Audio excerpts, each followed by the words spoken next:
My name is Owen McGabby and welcome to HYVA, which stands for Hire Your Virtual Assistant.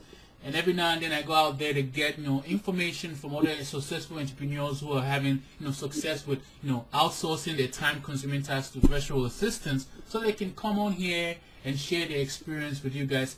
As well as the challenges as well as the successes they've had with the process. And today I have Dr. Barnsley Brown from SpiritedSolutions.com.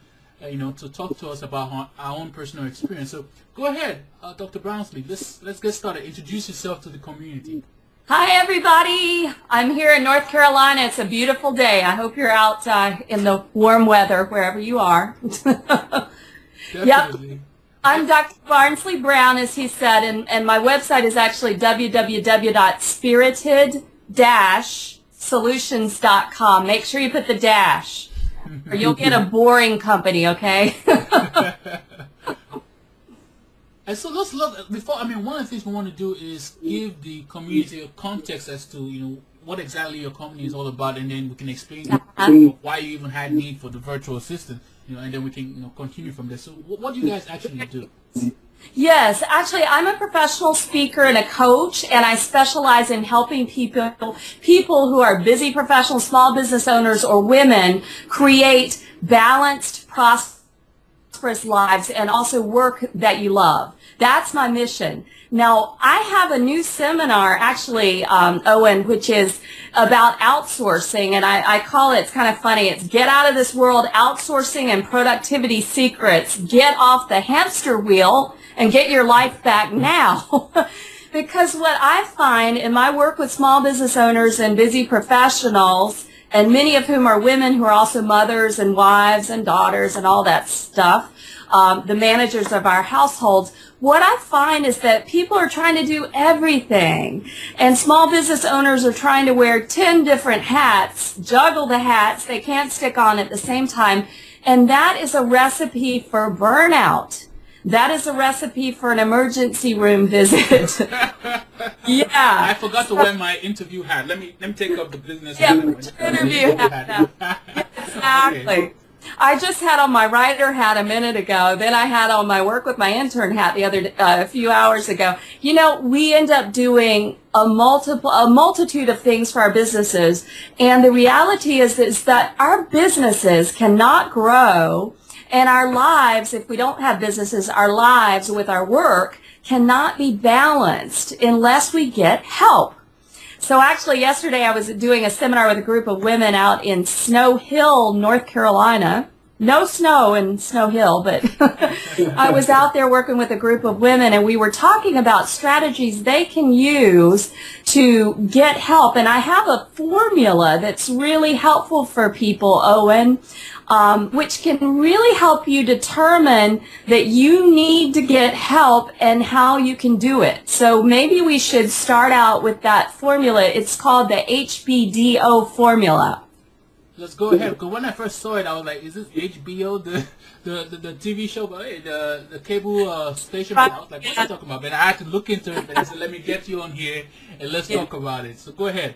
Yes. Well, the HBDO formula is a way that you can figure out that you need to outsource. But first of all, let me mention something. Before we get into that, I just thought we should mention something, because a lot of times small business owners will say, "Well, I don't need to outsource. I have a small business. Only big businesses or medium-sized companies outsource. I don't need to outsource." But the reality is you do, and you're already outsourcing, and I'll prove to you how. So let me ask you this. Do you get your hair cut, or do you cut it yourself, which would be a mistake? My wife cuts it. I'm just kidding. I get it cut. Yeah. Go ahead. And do you change your oil, or do you get your oil changed? Get it changed by professionals. Get it changed by professionals. Do you sometimes dry clean your clothes? All the time dry cleaning. I don't. Yeah. Right. Do you go to the doctor when you have sniffles, or you're not feeling up to par? Do you go to the doctor, the chiropractor, or a medical professional? Definitely, we do that. Okay. Do you have a personal trainer who assists you in your fitness goals? Well, I run myself, so I'm my own personal trainer. But I get your point. I get your point. Your wife runs after you with a stick. Yeah. The point is, we're already outsourcing, and the people who are watching this, if you really think about it, you're already outsourcing with all those things. You're already using other people's professionality to get stuff done. I mean, I hope you have a tax preparer, for instance. You're outsourcing already. So just getting in the frame of mind of outsourcing, you're really already there just to realize that you're doing it. Okay, so that's the first point. But getting into the HBDO formula, the H stands for hire. Hire. Simple four-letter word, hire. And the reality is that we're not all good at everything. Thank goodness for that. You know, I have things that I cannot do, and that's a good thing. And then I have things I'm excellent with. And I'm sure you're the same. The thing is, why would I spend a lot of time preparing my taxes, doing all that stuff when I hate that? Why would I do all of that when in reality what I am best at doing is speaking to groups, creating information products, coaching people? Why would I be spending my time over here? And my hour is very valuable. If your hour, let's just make up a figure. Let's say you make $500,000 an hour. We're good. It's Friday, you know. Maybe I'm already on the weekend. Let's say you make 100, and let's just make up 150 because that's an easy number. You make $150 an hour or $200 an hour doing what you do best, coaching people or doing trainings or whatever it is you do. The reality is, if you can outsource to someone, if you can hire someone and pay them less than that, what you're making per hour, to do work that you don't enjoy, why would you not do it? It's a no-brainer. Why would you not have, for example, the kid next door come and cut your grass for $15 an hour when you can get your best work done and earn $150 or $200 an hour? And so we have to look at that concept of the value of an hour. What is your hour worth? And anything that's significantly lower than that, where you could hire somebody to do it, let's say a third of that amount or less, you need to be doing it. And I haven't looked at your prices, Owen, with your cider, but I know most virtual assistants, usually it's anywhere from, say, $25 to $50 an hour, maybe a little bit higher in different areas of the country, but let's say $25 to $60 an hour. We definitely even way lower than that. Yeah, because we provide entrepreneurs with virtual assistants from the Philippines, so hence it's the power of the dollar. We're playing with that. But that's the point you were making. That's the point you were making, and I wanted to find out from you. You know, in order to make it concrete to the minds of the people that are listening to this, how exactly do you advise your clients to go about calculating how much each hour is worth to them? Oh yeah, I'm so glad you asked that. Yeah, the first thing that you do, let's take a business owner. Well, actually, let's take someone who works for a company. Maybe that's easier. Let's do that, and then we'll do the business owner. You work for a company. I want you to figure out on average how many hours you work per week, how many weeks in the year you work. You multiply that, and you get a figure, and then you just take your salary and divide the other figure, divide your salary by that figure. That's all you do, and that should tell you how many hours you're working. It should tell you how much your hour is worth, essentially, not counting commuting and that sort of stuff. That's for the people who are professionals in a company. Business owners, what I recommend that my clients do is take your hourly rate and divide it by at least 3.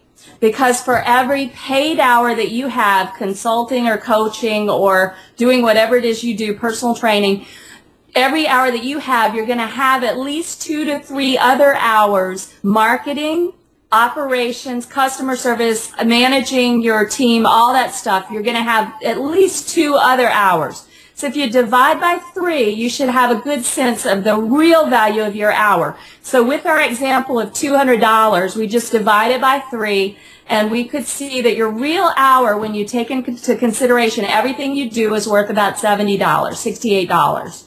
Okay, and you're looking at it from the perspective that you as the entrepreneur, you're starting out, you're wearing different hats, so even though your real value per hour is that, you have to also take into consideration that you're doing several other roles and responsibility. Exactly. And so to add to that, when you hire someone, then your number goes up. The value of your hour goes up because let's say you hire somebody who focuses only on online marketing strategies. That person is going to take over that hat you were wearing, and you're not going to need to be spending that time there. So that's going to make the value of your hour actually go up. Does that make sense? Yeah. And so you also mentioned, continue with your formula, say the HBDO formula. You said right. B is for what? Yes. I want to say one other thing, though. I think it's great that you're using people from the Philippines. I've actually used a number of VAs from the Philippines, and the Filipino English is very close to American English. So I've actually found it much easier to work with people from the Philippines than from, say, India or another English-speaking country or country where they learn English. So I just want to say that. That's a good point you made, because if people just pick up their phones, their cell phones, and call customer service, for the most part, it might be Philippines, someone in the Philippines they're talking to. And, how you know is when they say something, they always use the word already. Or, and when you hear that, it's like, okay, Yes, and they're very, very polite. They always say, yes, ma'am, and I feel like I'm 100 years old. But anyway, yeah, I've had good success with my VAs from the Philippines, and even if you don't have them doing customer service, what I mean is it's so much easier for me to communicate with them for the projects I want them to do than it is for me to communicate with someone in another country. So just your communication as a business owner with your VA is much easier with Filipinos, I've found. My best friend is Filipino. Yeah, but from your own experience, when it comes to, because one of the issues that people have when it comes to working with VAs, besides the fact that they're not working with you in the same office where you can see them, so there's that mindset they have to go through and understand, okay, technology makes it easy for you to work with people virtually. You can see someone like we're doing the interview right now.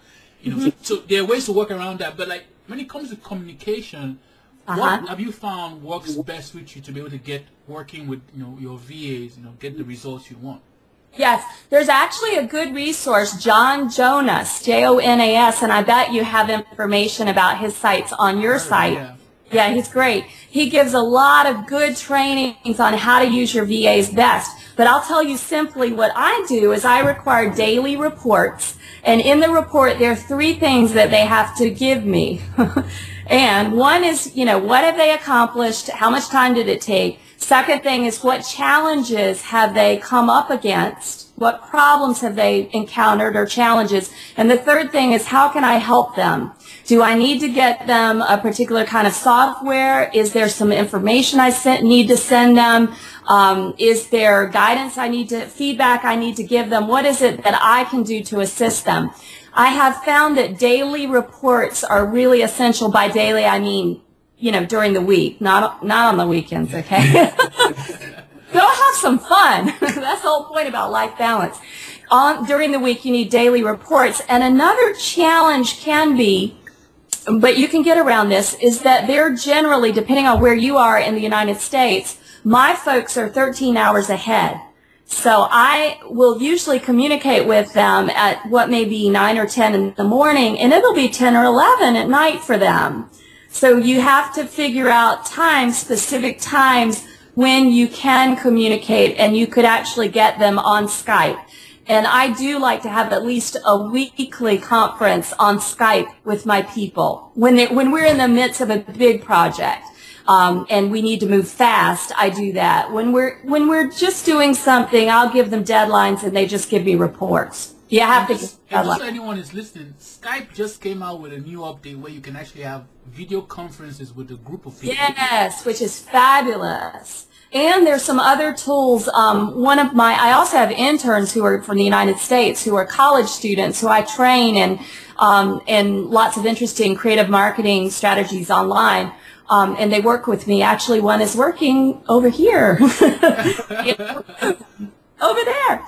And I have my interns as well who are great. But, I lost my train of thought. What was I going to say? What did you just say right before? Talking about the fact that the video conferencing with Skype now, you can even have group, Yeah, exactly. So when you can't have the face-to-face meetings, it's great to be able to have a number of people and just have them all united with Skype. And we do that actually with our family members. Part of our family is in Peru, so we do that a lot.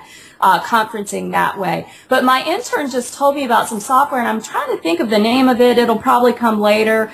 You can use Google Docs. You can use some other formats to communicate, wikis you can use to communicate online. But he gave me another tool, and I can't think of it right now. We'll see if I can dig it up. No problem. So moving forward with B, you say B for barter. So go ahead. Yeah, B is for barter. And this is something that I think every small business owner should do, and most do not. When you're starting your business, and you may be starting out on a shoestring or less, you're probably starting with not a lot of money, and you need to become profitable quickly if you want to eat and have a roof over your head. Then barter is a fabulous way to do that, because through barter, you're actually marketing. This is the great thing. You're actually giving someone a sample of your work, and they can become a referral partner for you. Now, this can also happen in a three-way barter. For example, I may have something that one of my clients needs, and that client has something that one of my other clients needs, and then the other client has something I need. So we can do a three-way barter.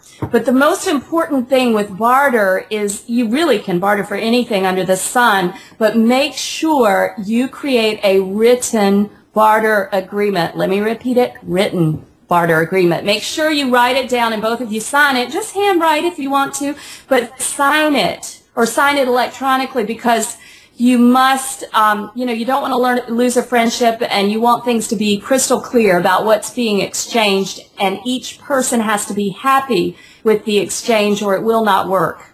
Definitely. And an example of that in my own experience recently was I came across a company that helps to do like transcriptions of interviews and stuff like that, because I do a lot of interviews, and I want to put out the written content out there, because Google can index that too, and that will help SEO and all that. But the way I did the battle with them was that I said, okay, your service, if I was to pay for your service, the rates you charge, it's not gonna make sense, because I do a lot of these interviews. Why don't I put a link to my, underneath each of the transcripts as to who exactly helped me create, transcribe this interview. That way, if my folks read it, they can, see, oh, this is a company that Owen uses. Let me go check them out. In exchange for that, give me a very discounted rate. Right. That's an example. Yeah. Plus, they're getting backlinks, which boosts their SEO too. That's very smart. So not only are they getting the advertising from your transcripts, but they're also getting backlinks, which will boost them up in the search engines. So that's a great way to do it. Yeah, and you can do all sorts of barters. I mean, I could tell you, I have a list longer than Santa Claus's list, really, of stuff I bartered for. Everything from legal services to babysitting to massage therapy to just all sorts of stuff. Some work editing work. I love to barter. I think barter is a great way because, again, it is a way to let someone sample what you're doing. And like you say, you can think creatively. If you're low on funds, or if you just want to allocate your funds differently, barter can be a good way to get started, and then you realize that you want someone maybe more professional to help you, and then you're going to hire, I hope. But that's the H, and that's the B. Let's go on to the D. Before we go to the D, I'm just curious, though, because people might say, okay, the barter thing is good, but then how do you make sure that it's proportionate where both parties feel like they're winning? Or maybe someone might say, okay, you have something to barter, but I might not feel like that's valuable to me. So how do you bridge that divide? Yeah, that's a really, you're asking great questions. Well, it's delicate because I'm sure you have a lot of people who want your services, but they may not necessarily have the funds to pay. And I do have that happen upon occasion. And someone will say, well, can I barter something with you? I try to keep a list of things that I need. For example, house cleaning, because I never clean house. We actually hire that done, but I don't do it. I would rather write a book. As I say to my women, the women I work with in women's groups, I say, your legacy is not a clean kitchen floor. Let someone else do that. Outsource it. But you could barter that done. There are different things that I always need, babysitting. There's just a list that I keep. And if someone can help me with something I truly need, then I will barter with them. And I'll actually pull the list out and say, well, here's my list. Do you do any of this? And if they don't, then it's real clear to them that it's not going to be a good arrangement. And I don't have to say, no, we can't barter. They do it themselves, you see? They realize, I really don't do that. I don't know how to do landscaping, or I don't know how to do hairstyling, whatever it is that I want bartered. But you really have to get clear about it, and sometimes you can do it by the value of the hour, what someone charges. So say I could trade someone who charges a comparable amount per hour. I could trade them coaching for their service, maybe a lawyer, an hour of his or her time for an hour of coaching. We could do that. We can trade it that way. But if you have a big difference in the values that you charge or the amount that you charge, you're probably going to have to trade more on an hourly basis, just trading an hour of this for an hour of that. Do you see what I'm saying? You'll do it by the time rather than the amount, you know, if because you don't want someone to feel like they're taken advantage of. And let's say you had a house cleaner who charges $50 an hour and you charge $150 an hour. You're going to have to come to a consensus there about what is fair. You know, 3 hours for her and 1 hour for you, probably not. Maybe more like, you know, coming to an agreement in the middle. Definitely. Yeah, yeah. So moving forward, D you say stands for delegate. Yes, D is delegate. Oh my goodness, people need to delegate. So here's what I suggest to all your listeners, the folks who follow what you do. Get out a pen and paper, or get your keyboard or your BlackBerry, whatever, and write down. I want you to put in that document, I want you to just write down the things you don't enjoy doing in your business. What do you not enjoy doing? I don't enjoy cleaning. I don't enjoy doing taxes. I don't enjoy doing database entry. I don't enjoy making phone calls to schedule people. I hate that. What are the things that you hate doing? Really, I mean, let's be clear. What do you hate doing in your business? Cleaning the restroom in your business. What are the things you don't like? Make a list of those. And those are the things that you need to hire out, or you need to delegate either to a professional or to a family member if you have a home office, or to, you know, to someone who's working with you like an intern. You really, really must. And for the litmus test, I recommend that you really look first at the things you don't enjoy doing, that you hate doing, because chances are you really suck at those things. I mean, you probably aren't good at them if you don't like doing them. That's the thing. Because we really get a kick out of the things that we're good at. Definitely. So, yeah, look at what you don't like to do. I read this book a while back, The E-Myth by Michael Gerber, and it really goes to the point of, you know, people confuse the act of delegating something for where you actually abdicate something, where it's like you're abandoning the task, the task for somebody, opposed to where you're delegating, where it's really more you're more active when you're delegating. That's the point I wanted to see if we can try and explain to you know, the community when they listen to us say delegate, because some people just say, oh, I don't like doing this work, I just find somebody else, and that's where they ended at, thinking that they've delegated. So how do you properly delegate work to someone? Right. You will learn how to be a good manager. You'll learn by doing it. You do have to manage people. What I like to do is give each person that works with me, whether they're a VA or they're an intern, I give them one thing that they're in charge of. But we always meet. I always give them an assignment. We either meet you know, online, or we meet in person. I give like the intern over here. I give them an assignment. I also check it afterwards and make suggestions. Then they go back and work some more. So you must, like you say, you must be actively involved. Delegation does not equal abdication. It is not giving it up and never looking at it again. Instead, you're becoming kind of a project manager, and you're giving one particular thing to each person.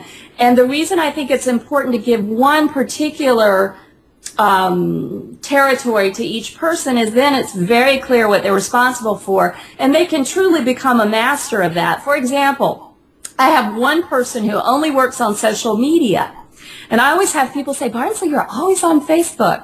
No, I'm not. I'm not on Facebook.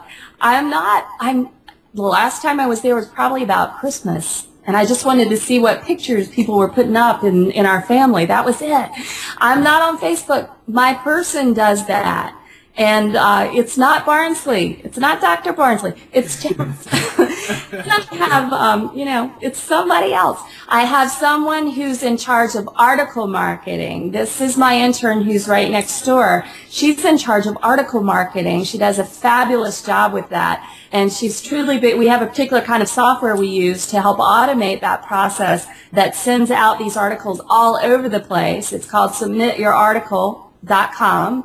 And actually, there's a link on my site where people can get a free, I think they get a free trial membership under Barnsley Recommends. For people who go to my website and go under products and Barnsley Recommends, they can get a link to that. We love that software. She's in charge of all that. And so right now she's finishing up part 3 and part 4 of an article series we have.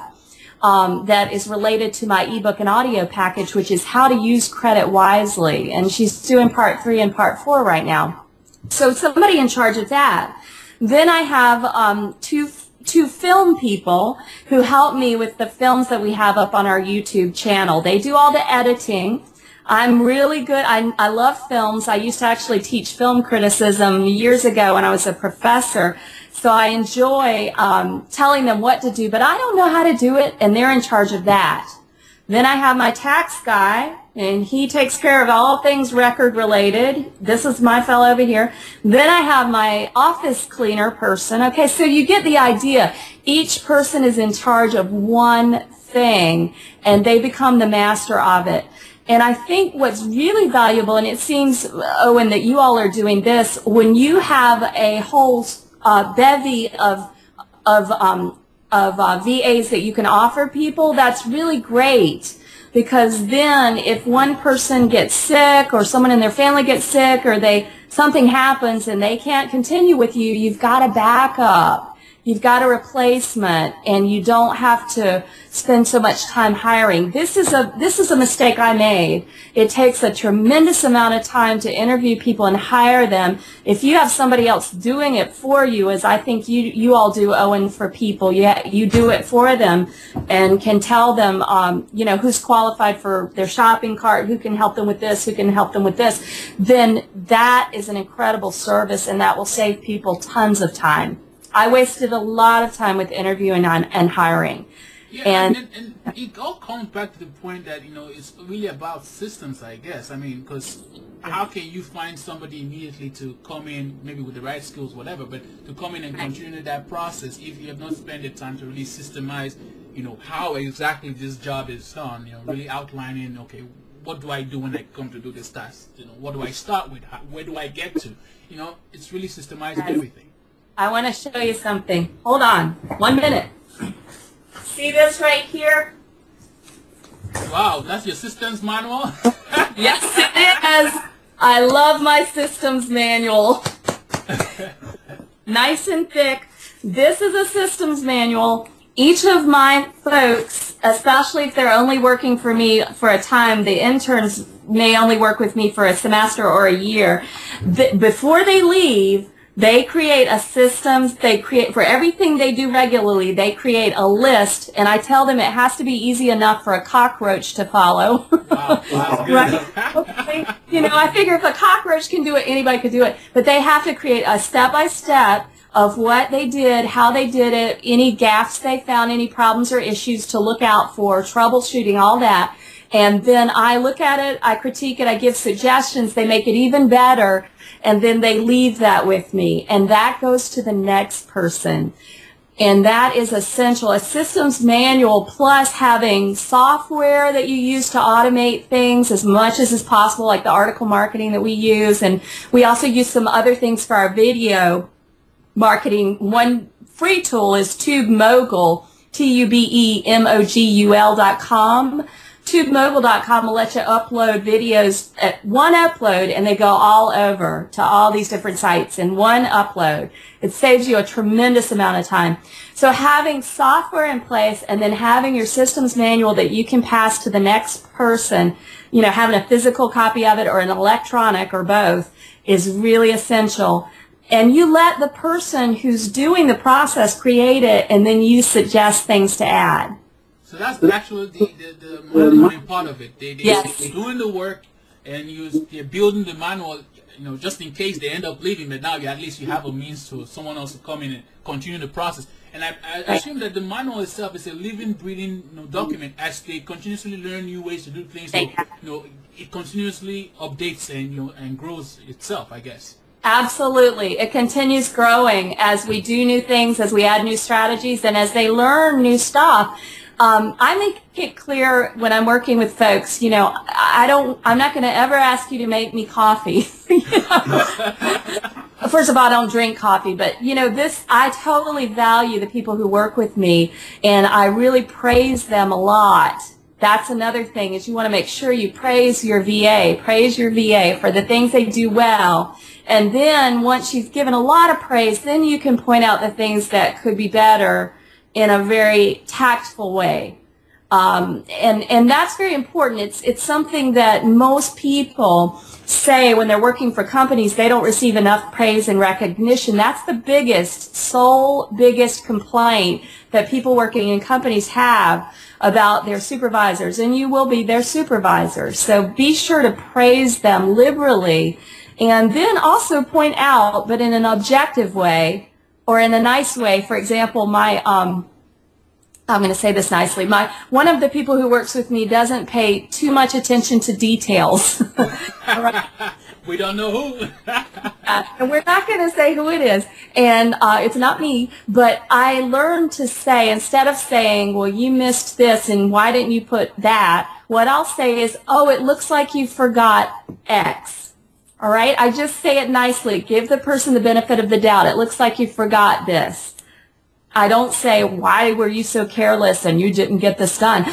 I just say, it looks like you forgot this. And that's a much nicer way to get the point across, and it allows your relationship to be positive and healthy and supportive. And I have to say that people usually who leave here stay in touch. My interns stay in touch, and folks who've worked with me in the past stay in touch because we had a good relationship. And they do feel very supported. So that's important for anyone who's going to delegate. Just don't think you're going to hand it over. You're not. You're going to hand over the systems manual, but you are going to be actively involved in the management of that person. And that's very, very critical if you want to get your money's worth. And I like all these points you've made, because you really, you know, dove into the point that, you know, the delegation part is a very active process. You know, you're going from all the way to, you know, building a system if there's none already in place, and making sure that you're verifying, you know, how the process is being done, and then trying to give back feedback, like what you said. You know, encourage them, and the feedback is very important, because you need that feedback for them to, you know, improve upon that. One question I have in regards to, you know, them creating the systems manual. How exactly do you encourage them to continuously update the manual? You mean to continuously improve upon it? I mean, what steps have you put in place to make sure that that manual is continuous? Because it might get to a point where, you know, they know how to do it, but they don't want to put it in the manual because they know how to do it. I mean, it's human nature. So how exactly do you make sure that you enforce that system manual that they're doing the work for you continuously gets updated? Well, I keep Microsoft documents, essentially, so I'll pass on the last document to the next person, and then they must change that and alter it and revise it. So I'll give them what was done before, but then they must add to it. And as you say, you know, a lot of times you're adding new strategies. We'll get one thing going, like our YouTube channel has tons of videos, now about 40 videos. We get one thing going, and then we'll add something else, and so that will be a new piece that they've got to create. But in terms of keeping them going with your repeated activities or repeated tasks, just keep them as documents or put them in a wiki. A wiki would be a great place to put them, or Google Docs, so that everybody can have access, and then they can just get in and revise and change and make it even more specific with updated information. That's a good point you made too. If you use something like Google Docs, where now because they've added this thing where you can actually see where there's actual collaboration going on. When last they edited something, that can be your way to, okay, they updated something, you can jump into the document and see what they updated, and you know it's a continuously building document, I guess. Yes, and we just, hold on, I think I remembered where I have that other thing that they can use. I think I remembered. Here it is, teamlab.com. Teamlab.com is another great place that you can have people working as a group. So check that out, and it's free. I mean, there's a free version of it, and we've just started using that, TeamLab. So that's a good collaborative tool as well. But the whole point is, with delegation, you will be a manager. You're not going to have, it's not going to be hands-off. Sorry, you're not going to be in the Caribbean sipping a margarita. Except maybe they can train somebody to do that part. So yes, right. You could have a project manager, and actually that's the new paradigm for VA use, is to have someone who is the project manager who'll take care of that nitty-gritty stuff for you. But still, I have to say, as a business owner, I believe you need to have your fingers in there. I know there are people who say, you know, it just depends on how careful you are. I'm a careful person. I've heard of situations where people did extricate themselves pretty much out of their business, and they had some issues that happened as a result. So I tend to be more hands-on even in delegation. But you just have to find what, it's like investing. You have to find out what you're comfortable with. Are you going to be somebody who's more conservative, or are you going to be someone who isn't? You know, yeah. And so, I have a quick question too before we go to the next point. When you saying, you know, you guys are finding new ways to do things, and you're continuously trying to update the system that you guys have, you know. But the question now is, how exactly are you verifying that there's, you know, the new change itself compared to the old way of doing things is actually working? I mean, in regards, I'm talking to, like, you know, are you setting metrics in place? I mean, how are you doing? Yes, it would be good for us to do more of that. I am a content creator. I create a lot of content. I think you do too. And I tend to not slow down. I just keep creating content because that's my thing. And I do need to get more metrics in place. But we do look at, for example, with our article marketing, we get reports from some of the larger sites, such as ezinearticles.com.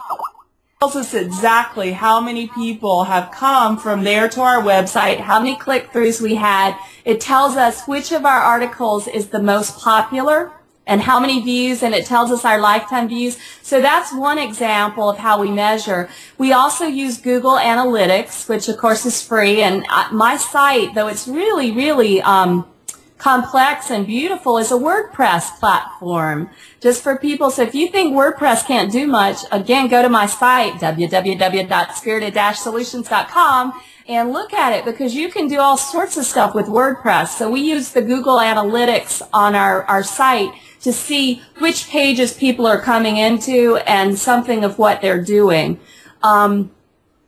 I'm trying to think what are some other ways. Of course, on YouTube, we can see how many views something has on the videos, and everything that we do, more than checking the metrics, we just churn out content.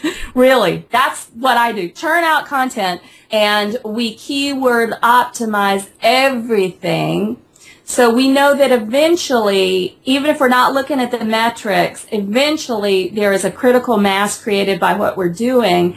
And for example, in the last year, the subscribers to my email newsletter, which your people can get for free, by the way, they just go to the site and they'll see a little opt-in box there, and they can just put their name and email in, and they'll get lots of great free information, and also a free report on, this is needed, how to overcome overwhelm in 7 easy steps. A good one to have. We can see how many more people have opted in for the e-zine, and we have increased our subscriptions just in the last year by over 25%. Wow. So, yeah. And our open rate continues to hold pretty steady. So we also look at that kind of stuff. My shopping cart has some really nice features, actually, Owen. And that's also on the Barnsley Recommends page of my site. It's there's a free 30-day trial there for people so they can check it out. I love my shopping cart. I love it. I love it because all my emails are in there, and you, for a very low cost, can have up to 10,000 emails that you send email e-zines, email newsletters regularly. And then when it gets above 10,000, you pay a little bit more. But for like $29 a month, you keep all your people in there. And then if you go up to the higher level package, which is what I have, you can have all your information products, I have audios that people download, all of that stored in the shopping cart, which is fabulous. All of it has autoresponders, so when someone buys, then they get an email series and what's called an autoresponder. For those of you who aren't familiar with that, they get an autoresponder. I don't do anything except look in my bank account and smile because somebody has bought something, but it's all automated. So the shopping cart, it also has some analytics that you can use in terms of seeing who's opening. You can see who's opening your e-zine, which always makes me feel a little bit like I'm a peeping Tom or peeping Thomasina because I can see who's reading.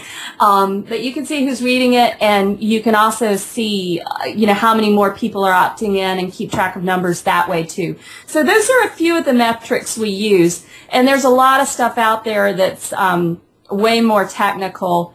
But like I said, I'm focused on content creation, and I just know that our being found, and last year was my best year in my business, by the way. Great year. Oh, yeah. And best year I've had ever.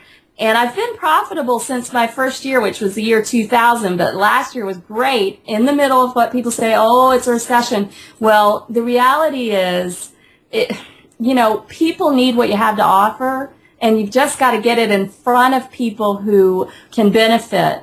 And actually, I believe it's your responsibility to do that. So anyway, I think there's a ton of automated stuff out there that we can use, software, metrics. There are lots of programs, lots of plugins to WordPress. I also love WordPress because of the plugins. And you can see how people are coming in. I know that people, yeah. I know. This point you're making about automation now, I think it has to do with your last point, which is Omit, right? Is that like you're trying to let go of the things that you don't necessarily have to do, but there's a system in place that you can integrate it into. It gets done automatically. And let's move to that, and then I've got to run because I've got a client here over there. Could turn the camera on, but embarrass her, and I need to work with her in just a few minutes. The O is for omit. And I like to say it in Spanish because it sounds oh so romantic, so we can all say it together. Olvidar. Olvidar. Olvidar. And that means forget about it, dear. Forget about it. Olvidar. Forget about it. Omit it. A lot of the stuff that we're doing is just not important. And we are ascribing an urgency and an importance to it that is not warranted. Now, let me give you an example. I bet your people have heard about the 80-20 rule, and if you haven't, it's high time you learn about it. The 80-20 rule has various iterations, but the one that I want to use now is that 20% of what you do, let me repeat, 20% of what you do creates 80% of your results. 20% of what you do creates 80% of your results. Now, there's some other forms of the 80-20 rule, like 20% of your clients produce 80% of your revenues, for example, your profit. But for now, just think about that 20%. So what does that mean? It's wonderfully freeing. That means 80% of what you're doing is not important, and you could let it go. You could either give it to someone else, or you could just olvidar. You could omit it. Forget about it. The thing that every business owner needs to understand, and I help people a lot with this coaching, folks, what is your 20% that creates results, big results for you? What is that 20%? For me, it's the online, email newsletter, staying in touch with people twice a month at least via that, which keeps me, like you said earlier, top of mind when they need a speaker, they need a great speaker, or they need a coach.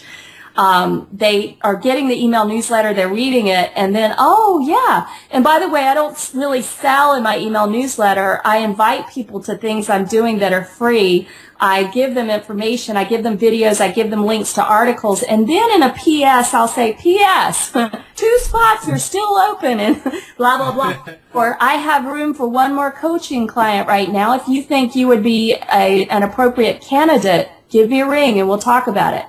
In other words, they have to apply. I mean, really, I'm very selective about who I like to work with. So it's just in the PS. And everything else is value laden. It's content that really will help them live their lives better, be more productive, have more balance, have more time for who and what they love. So for my 20% is the email newsletter. It's also picking up the phone and calling people I haven't heard from in a while, or just asking myself, who do I need to call? It's kind of intuitive, but I do this every morning. I tell you, I could list for days how many jobs I've gotten just by asking myself, who do I need to call? And then calling the person. And I call it just the right moment, and they say, hey, we were just looking for a speaker for the XYZ. Oh, really? And I guess it also gets back to this point of the 80-20 rule also gets back to the point of why you have to have metrics in place to really verify, not just go by the gut, but really verify, okay, this activity I'm doing, how am I tying it to a metric that let me know the results at the end of the day, so you can see the numbers and cut what you don't need to be doing. That's right. And if people are kind of having their minds boggled by the word metrics, it's just a way to measure, that's all it is. But you could also use a survey. If you don't want to really you could do SurveyMonkey or do an in-person survey. Just ask your clients, how did you find me? And then start taking note of what they say and use that to change and alter what you do. In other words, you just begin tracking the results you're getting and tying them to the actions you're taking. And like you say, that way, when you do track and you use metrics, you use surveys, and you use online tools like Google Analytics and all of these things to figure out what people are most interested in and what's drawing them to your site, and to figure out what's drawing them to you and your service or product, then you can get rid of the things that are really extraneous. And remember, 20% produces 80% of your results, so that other 20%, that other little bit is not going to matter. The other 80% is only going to produce 20% of your results, so you can let it go or give it to someone else. Give it to your VA. And I bet your VA, because they're professional, will find a better way to do it than you. Really? I know you have a right now, so I have to be very, try and use your time, wisely right now, so I have to let you go. But before I let you go, I mean, we're all busy entrepreneurs, but you're taking the time to do this. Why? What did you say? Sorry. I just said that we're all busy entrepreneurs, but you're taking the time out of your day to do this, to have this interview with me and share this information with my community. But why? Well, I really hope that your folks will have value from what I've said, and I hope some of your folks will get in touch with me. Feel free to call me. I do coach people all over the world. I mean, in Peru and Hawaii, in California, that's another world. I do coach people all over via telephone, and then I also have my in-person clients, but we can work by telephone, and I do absolutely love helping people save money and save time and create systems and structures so that you can be more productive and you can have the profitable business that you want doing your passionate livelihood. I mean, that's why we're here. And I love to share information because I really believe, Owen, the more you give, the more comes back to you. It's a principle. Yeah. So how best can they get a hold of you? Where should they go? Where should we send them to? They can send a carrier dove. Send me a pigeon. What they can do is just go to www.spirited- put the dash, not underscore, solutions, SOLUTIONS.com. The first thing they should do is get the freebies. Take advantage of the freebies. Get your free report on how to overcome overwhelm in 7 easy steps, and grab your free email newsletter subscription. And then the next thing they can do is they can either email me through the contact button on the site, or they can feel free to call me at my office, which is 919-967 888-888-1164. And I actually welcome phone calls. I don't just do things online. So feel free to call and we'll have a quick chat and see if you are a good candidate for what I have to offer. Because I only want to work with people who I can really, really, really help. So small business owners, busy professionals, and women are really my favorite groups to work with. Thank you very much for doing the interview. I really appreciate it. Thank you, Owen. It was really nice to meet you, and I wish you great success. And let's stay in touch, okay? Definitely. Great. I'm going to let you go now, and I'll talk to you later. Thanks. Bye. Happy Friday, everyone. Bye. Bye. So welcome back. I hope you enjoyed the video, and I really want to know what exactly you think. I mean, if I suck, and if I'm not doing a good job, I want to know. Because by your input and your comments, your suggestion, your feedback, that's how I'm going to improve on the entire package of what I'm sharing with you. I really want to improve so that you know that your time is well spent when you watch my videos. And if I do good on interviews and you like certain things I do, please let me know so I can even improve upon that as well. And I want to thank you really because your time is well spent, and I mean your time is important to me, and I want to make sure that I continuously put this information in front of you. So I want you to join my community. And in order to do that, you need to click on the link that says get the free ebook, enter in your name and email, and you will receive as a gift from me my free ebook titled The Entrepreneur's Guide to Running a Business in the Cloud. The reason I do that is because I want to share with you that information. You can check it out and make use of it in your business. In the same vein, I will be sending you email updates every time I have new blog posts, as well as if I have new stuff that is not even on the blog I want to share with you. That way we can stay in contact. One more thing. Before you go, I want to also let you know that if you are really serious about finding, hiring, training, and even working with virtual assistant, if right now you want to get that started, why don't you sign up for my free webinar where I share everything about the entire process. And you can get to do that by clicking on the link on the very top of my blog where it says sign up for the free webinar. Again, thanks for watching the video, and I hope to see you next time.